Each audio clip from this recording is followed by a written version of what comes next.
ইতিমধ্যে আমরা প্রস্তুতি সম্পন্ন করেছি এবং বুধবার দিন ওয়েডনেসডে আমাদের ওগুলি দেখার কথা, মাঠগুলো পরিদর্শন করার কথা। ধূপখোলা, ইস্টার্ন ক্লাব, আরও আমাদের রহমতগঞ্জ মাঠ, ধানমন্ডি, মোহাম্মদপুর, যেটা সাউথের ভিতরে পড়েছে, এই মাঠগুলো আমরা পরিদর্শন করব এবং খেলার উপযোগী কিনা দেখে আমরা সিদ্ধান্ত নিয়ে নিব। ইভেন টেন্টেটিভ টাইম যেটা দেওয়া হয়েছে এটা খুব অতি শীঘ্রই আমরা স্টার্ট করব।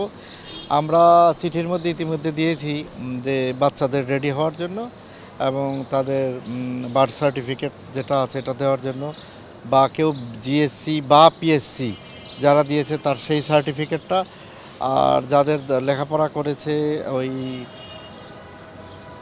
কার্ডটা নেওয়ার জন্য, বার্থ সার্টিফিকেটটা অ্যাকুরেসি আছে কিনা, ঠিক আছে কিনা, এটা যাচাই বাছাই করার জন্য তার বাবা মারও এনআইডি দেওয়ার জন্য আমরা আবেদন করেছি।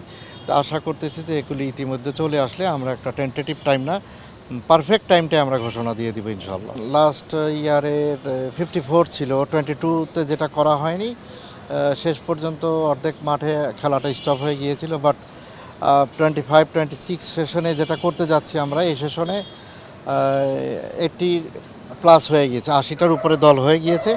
আশা করতেছি, আমাদের প্রেসিডেন্ট মহোদয় বলেছে যে 100 হইলেও কোনো সমস্যা নাই, আমরা খেলা চালিয়ে যাব। সেই সুবাদে হয়তো বা কোনো নতুন ক্লাব তারা কমিটি গঠন করে সাবমিট করেছে অলরেডি।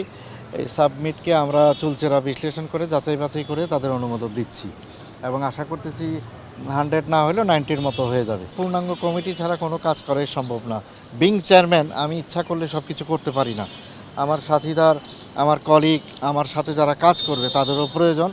তাদের সমন্বয় করে সলা পরামর্শ নিয়ে কাজ করলে আমার মনে হয় যে কাজগুলো অতি দ্রুত সম্পূর্ণ হবে এবং সুন্দরভাবে সমাপ্তি হবে।